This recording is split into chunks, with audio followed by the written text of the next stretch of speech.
Assalomu alaykum hurmatli qarindoshlar. Bugun sizlarga tanishtirmoqchi bo'lgan kitobimizning ismi Atabatul Haqoiq. Avtori Ahmad Yuknaki. Nasrlashtiruvchi Ali Hamid. Nashrga tayyorlovchidan. Adib Ahmad etim, adib pand so'zim, so'zim mundoq qalur, barur bu o'zim. Ahmad Yuknaki. Farg'ona viloyatining Yuknak degan xushavorliq bo'stonligida tug'ma ama ajoyib bir ruhiy kalon hazrat o'tgan ekan. Onun ko'zi ojiz bo'lgani bilan fikri o'tkir, qalbi o'yg'oq bo'lib, bir umr ilm tahsil qilib, samaviy balog'atda oriflikqa yetibdimish. Tug'ma ama shoir va faylasuf Ahmad bin Yuknaki 1110-yildan 1180-yilgacha Qaraxoniylar sulolasining oxirgi yillarida O'rta Osiyodagi Yuknak degan joyda yashab, ijodiyat bilan shug'ullangan.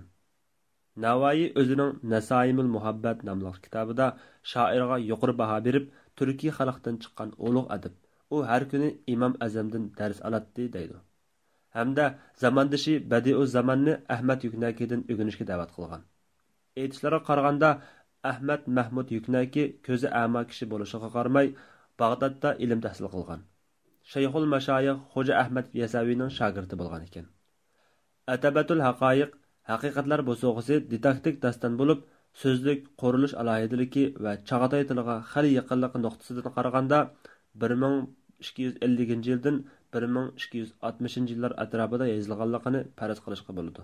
Asar 14 bob, 484 misradan tarkib topgan. Uningga boshqalar tarafidan ilova qilingach 3 parcha she'rni qo'shganda hammasi bo'lib 512 misra bo'ladi. Asar rubai shaklda yozilgan. Bu asar ba'zida Hibatul Haqoiq, haqiqatlar sovg'isi degan nom bilan tilga olindi. Dastonda ilm ma'rifatlik, go'zal tillik, rostchilik, mardlik, saxiylik, yaxshilik, halollik, kamtarlik, muloyimlik qatorliq go'zal axloq, insoniy xislatlarga zavq-shuq bilan madhiya o'qish orqali johillik, nadonlik, xasislik, ochko'zlik, yomonlik, yolg'onchilik, rahimsizlik, zolimlikqa o'xshash razil illatlar, obrazlik, jonliq, yengil she'riy til bilan qattiq ayblangan. Bu xil ilg'or ideyalarning qimmati bebaho bo'lib, nurliq go'harlardek xislatlik, daryo suyidek ulug', qashtashidek sirliq va xosiyatlikdir.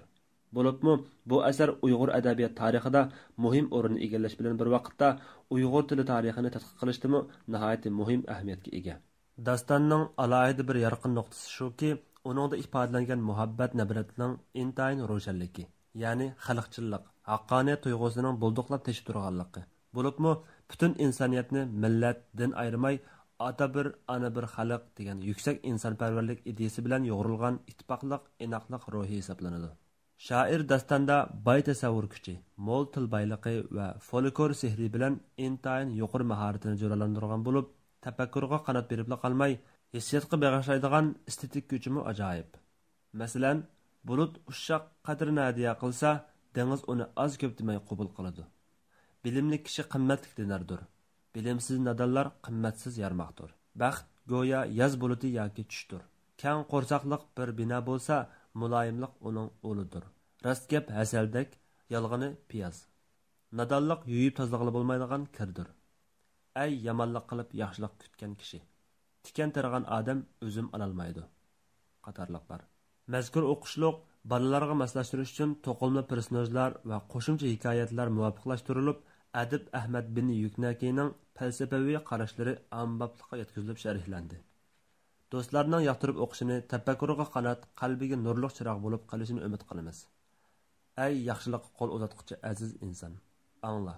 Adib Ahmad Mahmud Yuknaki aytadilarki, aya mendan keyin kelganlar qani, o'qisang duoda unutma meni. Sana hadiyadir bu tangsuq so'zim, manga qilsa deb yaxshi duo seni. Tuvanda sizlarga kitobning eng oxiridagi bobdan o'zim ketdim, so'zim qoldi degan bo'lgini huzuringizga sunmoqchiman. O'zim ketdim, so'zim qoldi.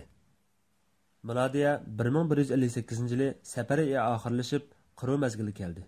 Yo'g'on va kang yupurmoqli dal-daraxtlar oltin halqa esishib, to'yga jamlangan qizlardek go'zallashdi. Hazratning kichikina beg'imi ajoyib rang julosi bilan bezalgan.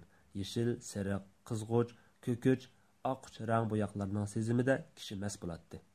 Oddiy, ammo pokiz saramjon ancha-muncha bo'lmagan mehmonsaroyda Hazratim o'z hikmatlarini Canbek Hüsnixan Kamoliddinda rətlab chiqqan nusxasidan qayta o'qitib anglab, ba'zi so'z jumlalarni o'zgartirish to'g'risida taklif beradi. Ömrümning kechkuzi yetib keldi, dedi Hazrat ig'ir o'sinib. Ey balam, bahar o'tidi, kuz keladi. Ömür o'tidi. Bu bahar, bu kuzlar ömrni to'ytidi. Kishi ketidi, so'zi qoladi. Shuning uchun bu Turkiy kitobini chiqardim. Xohlasang buni qabul qil, ey do'st. Xohlasang ayibla. O'zim ketsam so'zim qolsin deb bu kitobni tangdassiz go'zal so'zlar bilan yozdim. So'zlarning keraksizlarini tashlab, tanlab keltirdim. Odatda hazil ko'p, lekin nadir va sap so'z az bo'ladi. Xuddi zarlik atlas az, arzon bo'z ko'p bo'lganidek.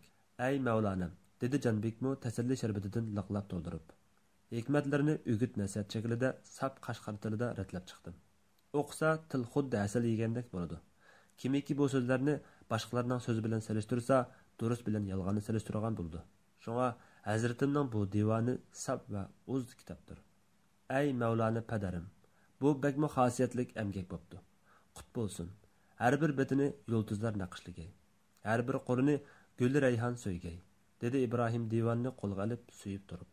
Hurmatli qarindoshlar, qanolimizga a'zo bo'lib, texmi ko'p kishilarning foydalanish uchun ham baharlashni unutmag'aysizlar va tunishtirishni xohlagan kitoblarni ostiga inkas shaklida qoldirib qo'yg'aysizlar.